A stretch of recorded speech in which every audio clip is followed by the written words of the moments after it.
आप सभी को हैप्पी दिवाली। आज हम लक्ष्मी पूजन की दीपावली की सामग्री देखते हैं। इत्र, रोली, कलावे, पान, सुपारी, फल फूल, दूध, दही, घी, धूप, दीप और कपूर, शहद, दिया सलाई, जलपात्र, गणेश जी और लक्ष्मी जी, लाल वस्त्र, मिठाई और नारियल, सिंदूर, मेवा, गंगा जल आगे अपनी वंश परंपरा के अनुसार अन्य वस्तुएं। कार्तिक मास की अमावस्या को दीपावली का पूजन किया जाता है। यह त्योहार सभी जातियों का होता है क्योंकि श्री महालक्ष्मी जी को प्रसन्न करने को इसे सभी मनाते हैं।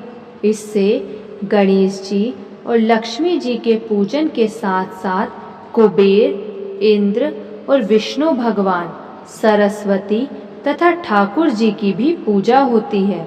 व्यापारी वर्ग बही खाते में कलम दवात आदि की भी पूजा करते हैं।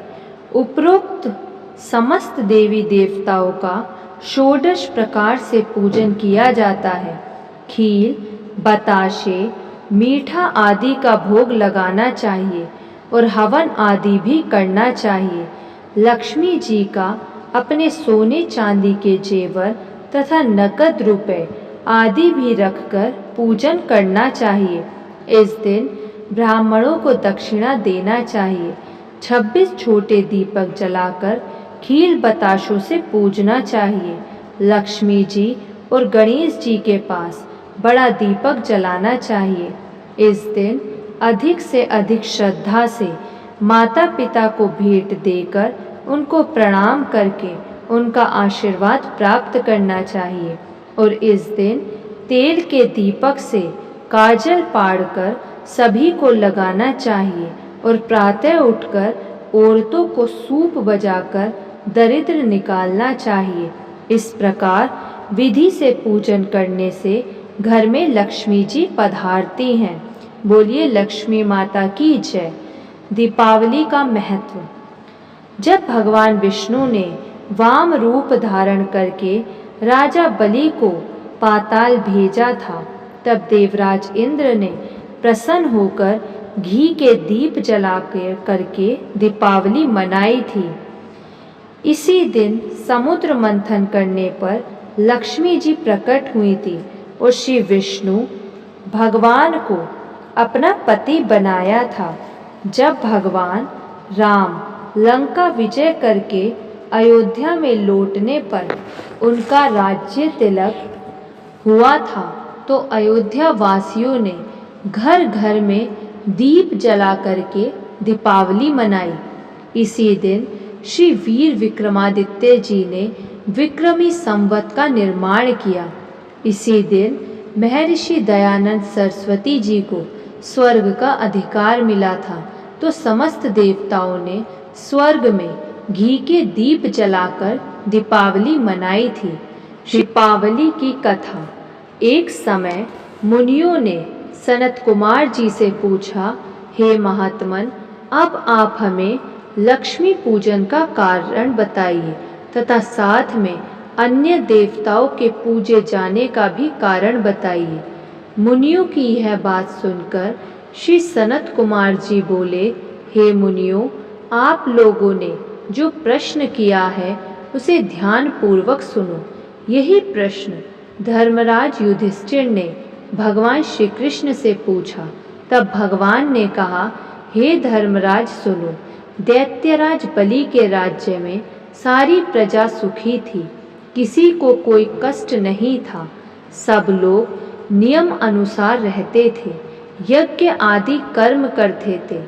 एक बार बलि ने 100 अश्वमेध यज्ञ करने की प्रतिज्ञा की, अतः उसने 99 अश्वमेध यज्ञ कर लिए।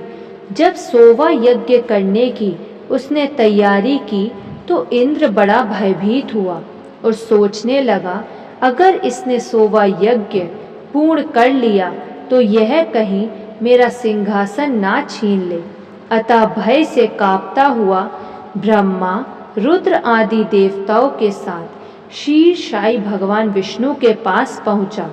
वहां सब देवता, अनेक पुरुष और भक्त आदि मंत्रों से भगवान की स्तुति करने लगे। तब भगवान प्रकट होकर बोले, हे इंद्रादिक देवताओं, आप लोग इतने दुखी क्यों हैं? तब देवराज इंद्र ने बलि के यज्ञ का सारा हाल कह सुनाया। यह सुन भगवान बोले, हे इंद्र, तुम सब देवता अपने अपने घर को जाओ, मैं तुम्हारे भय को खत्म कर दूंगा।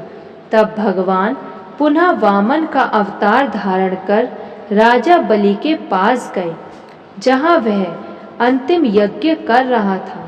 बलि से सत्कार किए जाने पर भगवान ने 3 पग पृथ्वी का दान मांगा।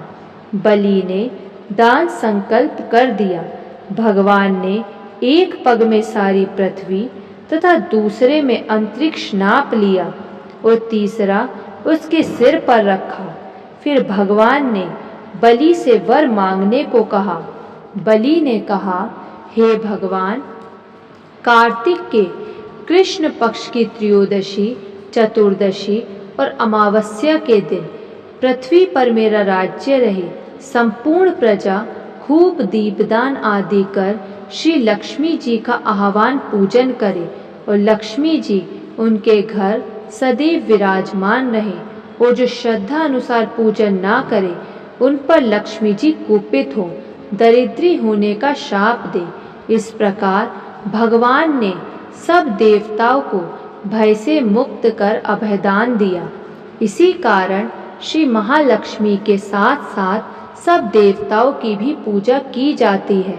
बोलिए लक्ष्मी माता की जय, गणेश भगवान की जय, सरस्वती माता की जय।